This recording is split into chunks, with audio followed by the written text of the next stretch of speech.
Guys, naurubusan kami ng krudo. Nag-ano muna kami ng krudo sa kanila.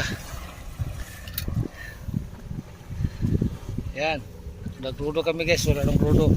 Ito yung hose na, galing doon. Yung hose. Yan. Nagpaihi sila, nagpaihi. Ayan o.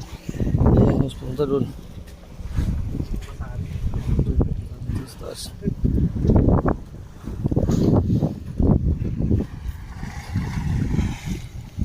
Ayan guys, ka-sister ship namin. Sister ship. Yan ang taga-supply namin ng krudo.